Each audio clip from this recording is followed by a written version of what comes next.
Behind the glitz, behind the smiles, behind the golden glow of old Hollywood, lurks a file they never wanted you to open. From deadly scandals to government betrayals, from hidden affairs to full-blown cover-ups, these 20 actors weren't just stars. They were shadows hiding in plain sight. This isn't gossip. This is the hidden file. 20 most corrupt Golden Age actors.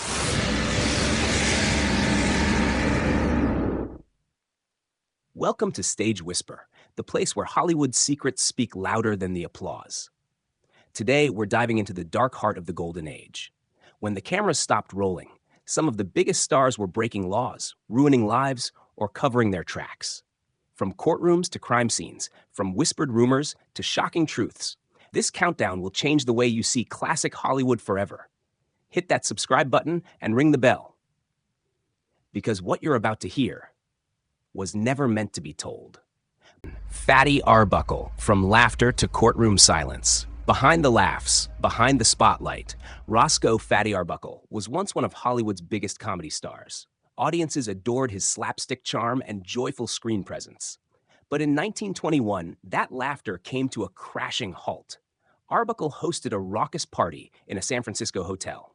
Hours later, a young actress, Virginia Rappe, became violently ill. Days later, she died. Whispers turned into screams. Headlines accused Arbuckle of horrific acts. He was charged with manslaughter. The nation watched in shock. Though he was acquitted after 3 trials, the damage was done. His films were pulled, his reputation in ruins. Studios distanced themselves. Fans felt betrayed. His story became the first major cautionary tale of Hollywood. How fame could protect you or crush you. Even today, Arbuckle's fall remains a symbol of how quickly the dream can darken, where rumors outlived justice, and a man known for making others laugh became a silent tragedy of Tinseltown. Would you like me to continue with part 2, Errol Flynn? Errol Flynn, the swashbuckler with a sinister shadow. To the world, Errol Flynn was the ultimate hero. Sword in hand, grin on his face, a dashing figure in films like Captain Blood and The Adventures of Robin Hood. But behind that charming smile was a life tangled in vice and scandal. Flynn's off-screen adventures became legendary: wild parties, underage affairs, and a constant trail of rumors. In 1942, it all exploded. He was charged with statutory rape by 2 teenage girls. The trial captivated the nation. Studios panicked, fearing the downfall of their golden boy. Flynn was ultimately found not guilty, but the whispers never stopped. Many believed his fame protected him from punishment. His infamous phrase, "in like Flynn," became both a badge of success and a wink at his sordid reputation. He drank heavily, surrounded himself with risky company, and lived recklessly on his yacht. Though fans cheered his cinematic duels, others saw him as a symbol of a darker truth. In Hollywood, if you were valuable enough, the system might just let you get away with anything. Charlie Chaplin, a genius haunted by scandal. Charlie Chaplin, the man who made the world laugh with nothing more than a bowler hat, cane, and silent smile, is still hailed as a cinematic genius. But behind his legendary tramp persona was a deeply controversial life that left many wondering. Could brilliance excuse behavior? Chaplin had a troubling pattern, marrying very young women, some barely out of childhood. One was just 16 when he was nearly 35.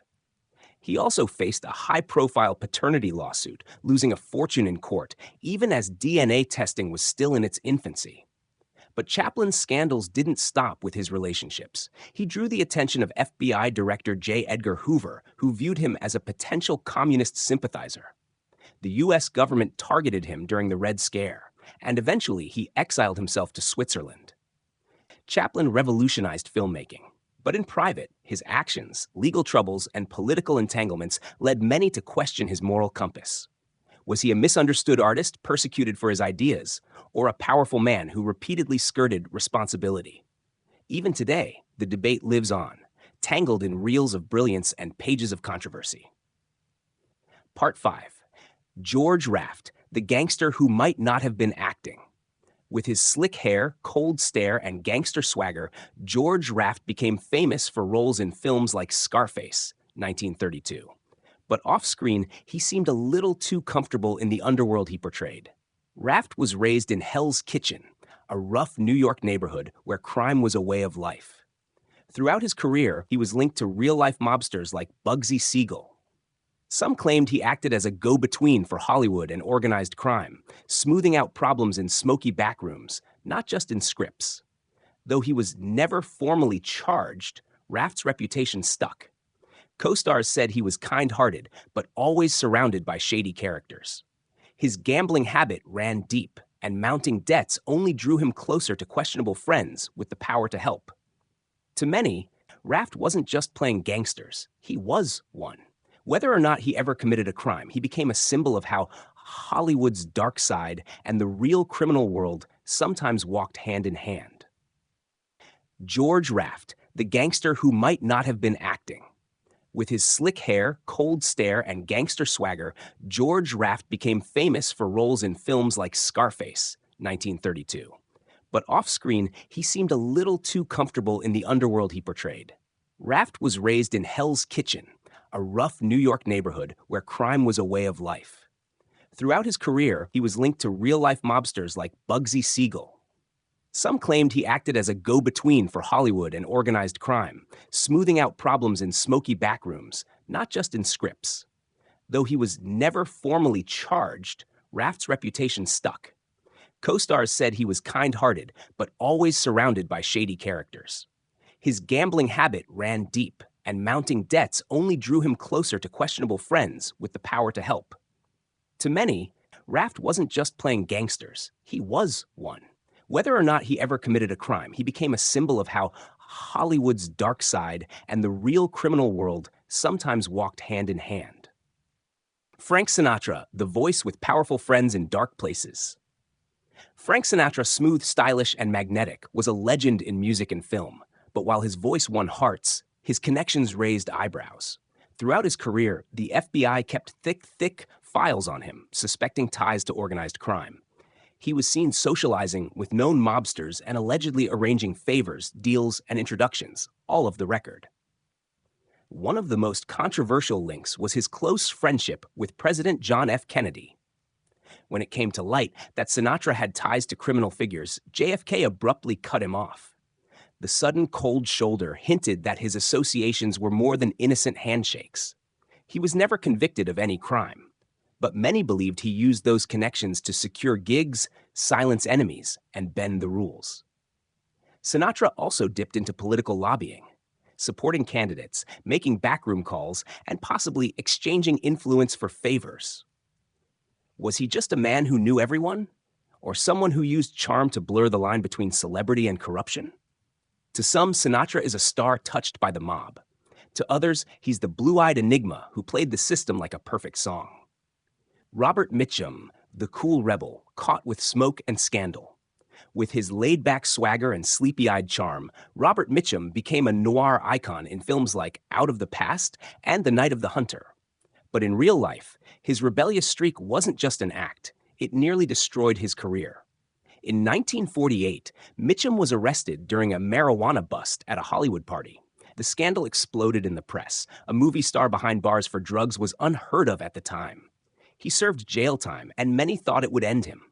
But strangely, it didn't. Instead, the studios spun the narrative, rebranding Mitchum as the bad boy of Hollywood, leaning into the scandal rather than running from it. Some believed studio power and money helped soften the fallout, reshaping his image instead of letting it collapse. Though he wasn't linked to major crime or gangsters, Mitchum became a symbol of how stars could break the law and still return to the spotlight, forgiven and rebranded. In a town obsessed with clean-cut images, Robert Mitchum proved you didn't have to play nice, just play cool. Lionel Atwill, the horror star whose life became a scandal. On screen, Lionel Atwill was unforgettable, a towering presence in films like Son of Frankenstein and Mystery of the Wax Museum.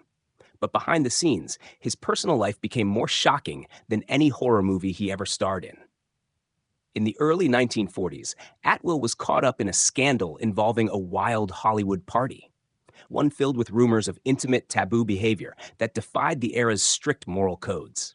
When questioned in court, he lied under oath and was charged with perjury. The exact details were buried, either hushed by the studios or never fully revealed, but the damage was done. Atwill's career plummeted. Once a leading man in the horror genre, he was reduced to smaller, forgettable roles. Audiences felt uneasy, and producers distanced themselves quickly. In an industry obsessed with appearances, even the suggestion of sexual deviance was enough to ruin a star. Atwill's case became a cautionary tale. In Golden Age Hollywood, you could get away with anything, unless you got caught lying about it. He died not long after, his name clouded in mystery and shame, a reminder that even fictional monsters couldn't compare to real-life secrets. Spade Cooley, from Western star to convicted killer.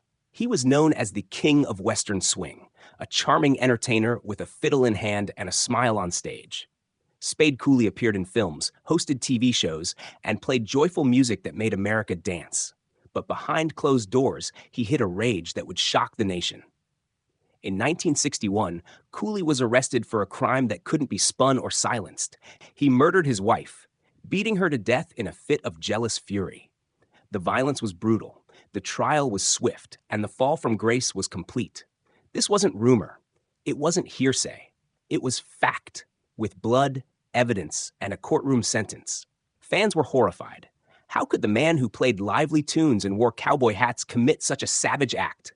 Some said the signs were always there, the controlling behavior, the temper, the arrogance.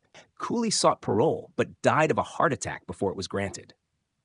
His name, once lit up in marquees, became synonymous with one of the darkest true crimes in entertainment history. No studio could cover it. No fame could save him. His story is a haunting reminder that even the most beloved faces can hide something deadly behind the smile. Joan Crawford, Hollywood's ice queen, or hidden tyrant. With her piercing eyes and unshakable Joan Crawford was the image of golden age glamour. She rose from poverty to stardom, captivating audiences in classics like Mildred Pierce and Grand Hotel. But behind the meticulously polished facade, disturbing stories began to emerge. The most explosive came not from tabloids, but from her own adopted daughter, Christina Crawford, in the memoir Mommy Dearest. In it, Joan was portrayed as an abusive, controlling mother, prone to violent outbursts and obsessive discipline. The now infamous line, "No wire hangers," became a chilling symbol of cruelty masked in elegance. And that wasn't all. Whispers spread that early in her career, Joan had posed for racy, possibly pornographic photos, which studios allegedly paid to bury. On set, she was feared, firing staff over minor slights, clashing with co-stars, and demanding total control. She was never charged with a crime. But many considered her morally corrupt, a perfectionist whose ambition left emotional wreckage in its wake. Was Joan Crawford a misunderstood powerhouse in a man's world, or a true tyrant, hiding behind diamonds and red lipstick? To this day, her legacy is tangled in brilliance and brutality. She remains both an icon and an enigma. Clark Gable, the king of Hollywood and the rumored cover-up. To many, Clark Gable was the ultimate leading man. Rugged, magnetic, and unforgettable in Gone with the Wind. Nicknamed the King of Hollywood, he ruled the silver screen with effortless charm. But some say his reign was protected by more than talent. In 1945, rumors emerged that Gable may have been involved in a hit-and-run accident, possibly injuring or even killing someone. The incident never reached court. Why? Insiders claimed MGM executives covered it up, bribing witnesses and press to keep Gable's image untarnished. No official records confirm the event, but the whispers never died. Even outside of that rumor, Gable was known to receive special treatment. Wild drinking nights, messy relationships, all reportedly cleaned up by the studio's PR machine. His charm may have been genuine, but his immunity from consequence raised troubling questions. Was Gable a beloved star simply caught in the Hollywood system, or someone the system protected at all costs? Whether myth or fact, the story lingers like a ghost behind his confident smile, a reminder that even Hollywood's royalty may have had secrets too dark to share. Adolphe Menjou, the stylish star who named names. With his signature mustache and elegant suits, Adolphe Menjou exuded class on screen, starring in films like The Front Page and A Star is Born. But while his characters were polished and clever, his off-screen choices cast a far more divisive shadow.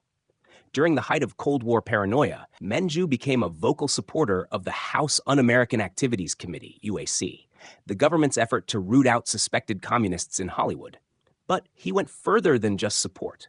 He testified as a friendly witness, naming colleagues he believed had communist ties.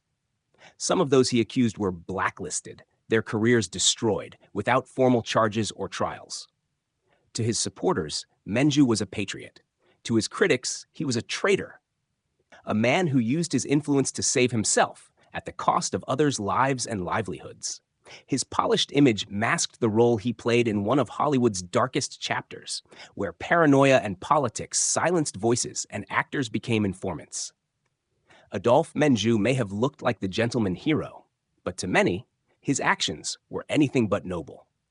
Mabel Normand, comedy's sweetheart surrounded by death.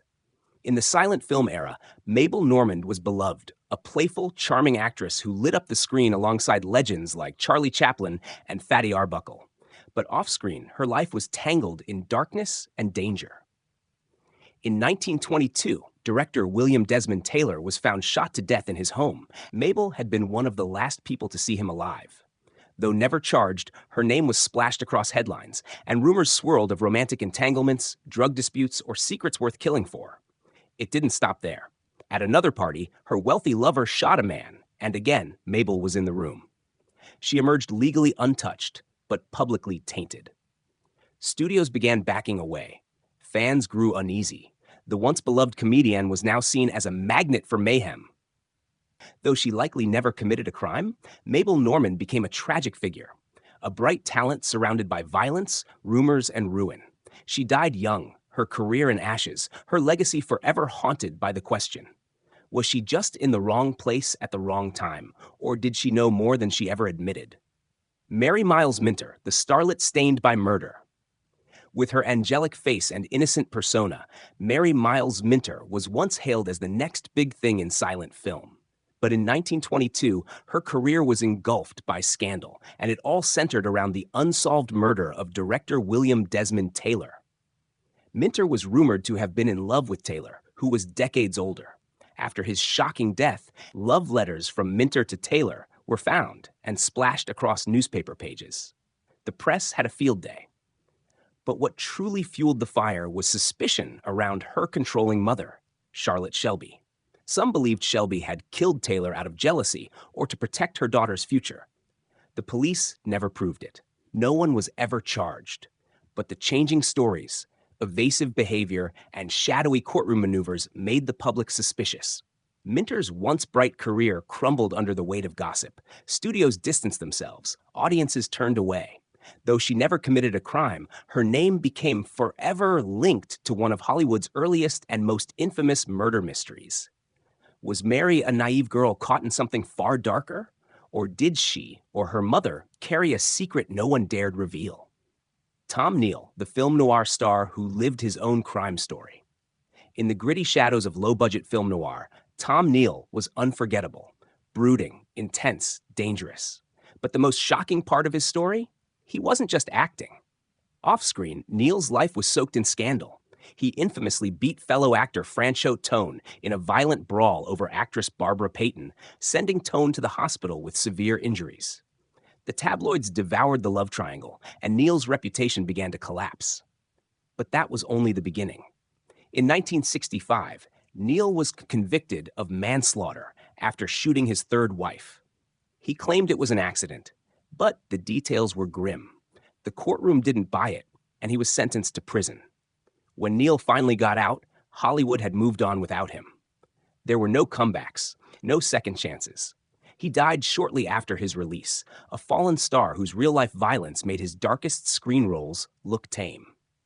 Tom Neal is a rare case, a man who didn't just play the villain, he became one. And in doing so, he became a symbol of how the line between character and criminal can vanish entirely. Chico Marx, the comic genius with a gambling problem. As one of the legendary Marx brothers, Chico Marx made millions laugh with his goofy Italian accent, piano flair, and razor-sharp timing. On screen, he was harmless fun. But off-screen, Chico was tangled in a lifelong addiction that brought him dangerously close to real-world corruption. Chico was a compulsive gambler. He racked up massive debts, often borrowing money from questionable figures, including loan sharks, rumored to have underworld ties. At times, whispers spread that Chico performed quiet favors to wipe away what he owed. Nothing was ever proven. No charges were filed. But the gossip stuck, and it haunted him. Studios became nervous. His brothers, Groucho and Harpo, tried to step in and manage his finances, but Chico always found his way back to the table. Though he never committed any major crime, Chico's addiction nearly wrecked his life and career. And the rumors of mob entanglements revealed a truth about Golden Age Hollywood. Even the funniest faces might be hiding desperation behind the punchlines. He may have made the world laugh, but behind the curtain, Chico Marx was playing a much darker game. Edward G. Robinson, the mobster icon caught in political crossfire. Edward G. Robinson was the face of the classic gangster, snarling, intense, unforgettable in Little Caesar and Key Largo. But off-screen, he was a thoughtful, cultured man, far removed from the thugs he portrayed. That didn't stop him from getting pulled into Hollywood's most dangerous game, political suspicion. In the 1940s and 50s, during the height of anti-communist paranoia, Robinson was accused of being too close to left-wing organizations. Though he denied being a communist, his name surfaced during HUAC investigations. He testified in his own defense, distancing himself from alleged subversives. He was never blacklisted, but his career slowed dramatically. To make things murkier, rumors circulated that he had dined with real-life mobsters, blurring the line between character and company. No proof ever emerged, but in an age when fear ruled and whispers could destroy, even a whiff of controversy was enough to leave a stain. Edward G. Robinson didn't betray anyone. He didn't name names. But he stood at the intersection of Hollywood fiction and political fear, and his career paid the price. Robert Taylor, the pretty face who pointed fingers. With his perfect profile and classic charm, Robert Taylor was the romantic hero of films like Camille and Waterloo Bridge. But behind that polished exterior was a man whose choices cast a long, controversial shadow over his legacy. In 1947, during the rise of the Red Scare, Taylor became a friendly witness. For the House Un-American Activities Committee, UAC, he named names. Outing actors, writers, and colleagues he suspected of communist sympathies. Some said he was pressured by the studio to cooperate. Others believed he truly feared communist influence in Hollywood. Either way, his testimony contributed to the blacklisting of several professionals, many of whom were never proven guilty of anything. Taylor's own career remained untouched, which made the public question, was he protecting democracy or protecting himself at the expense of others? To some, he was a patriot. To others, a tool of political persecution. Whatever the truth, Robert Taylor's legacy is no longer just about matinee idol roles. It's about the cost of silence and the power of a name whispered in the wrong room. Gary Cooper, the quiet hero who helped fuel fear. With his tall frame, soft-spoken voice, and honest eyes, Gary Cooper was the embodiment of American virtue in films like High Noon and Sergeant York. But even heroes can cast long shadows, especially when politics enter the frame. During the HUAC hearings, Cooper did not name names, but he testified that he had seen film scripts with communist ideas. That subtle endorsement of the committee's mission helped justify deeper investigations into writers and filmmakers, many of whom would later be blacklisted. To his defenders, Cooper was doing what he thought was right, protecting American values during a time of fear. But to critics, he became a symbol of quiet complicity, one of many stars whose words, however mild, helped legitimize an era of censorship and ruined careers. He was never a villain. But he wasn't innocent either. Gary Cooper's legacy remains iconic, yet tucked behind those heroic roles is a moment when even the most beloved star may have stood on the wrong side of history, however gently. Carl Alfalfa Switzer, from child star to tragic cautionary tale. As the off-key, cowlick-haired cute-up in Our Gang, aka the Little Rascals, Carl Alfalfa Switzer was once America's favorite misfit, but his fame didn't follow him into adulthood, and what came next was a descent few saw coming. When acting roles dried up, Switzer drifted into a string of petty crimes, scams, and shady dealings. He reportedly staged dog recovery rackets, stealing pets and then collecting reward money for finding them. He got into bar fights, dodged debts, and burned bridges with those who once tried to help him. In 1959, during an argument over a debt, Switzer was shot and killed. Some called it self-defense. Others whispered it was murder. Either way, it was a tragic, violent end for someone who had once brought joy to millions. His crimes weren't as severe as others on this list, but they were desperate, erratic, and undeniably real. Switzer's story became a heartbreaking symbol of how child stars, once adored by the public, could be chewed up and forgotten by the machine that made them.